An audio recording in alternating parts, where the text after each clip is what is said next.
po, magaling pagdating si Cesar. Magandang araw. May reservation po kami sa pangalan ni Dr. Price. Sige po, titignan ko po.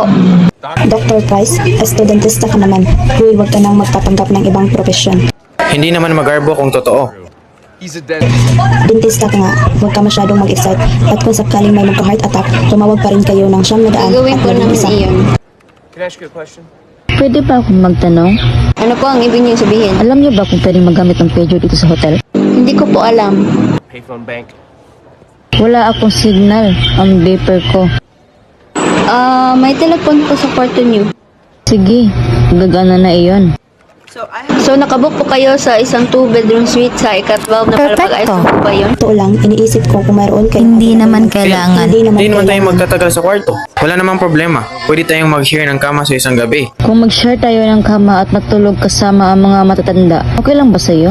Hindi, ayaw ko niyan. Mga kaibigan, hindi tayo mag-share ng kama. Ano akala niyo? 12 taong gulang lang tayo? Mayroon po kaming isang available na villa at 4,200 pesos po ang bayad kada gabi. Ganda ba?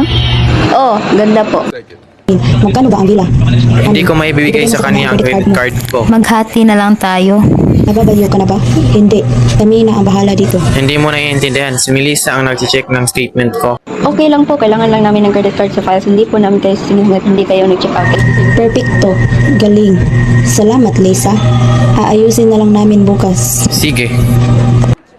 Can I ask you? Pwede ba akong magtanong ulit? Marahil madalas nyo ito narinig, pero hindi naman ito ang tunay na Caesar's Palace, di ba? Ano po ang ibig niyo sabihin? Nakatira ba dito si Caesar? Hindi po. Kala ko rin naman. Ano po ang magbubukas ng pinto para sa inyo? Ay, ang ganda. Ang ganda ng kwarto. Hindi na po kayo makakapasa sa kwarto, sir. Sandali lang po. Baka gusto nyong i-prepack ang mga gamit nyo. Lilipat po tayo ulit maya-maya. Hindi po ako lilipat sa mas maliit na kwarto, Hindi ba sir. ito yung kwarto ko? Ito na po ang palapag nyo. Dadalhin ko po kayo sa kwarto nyo.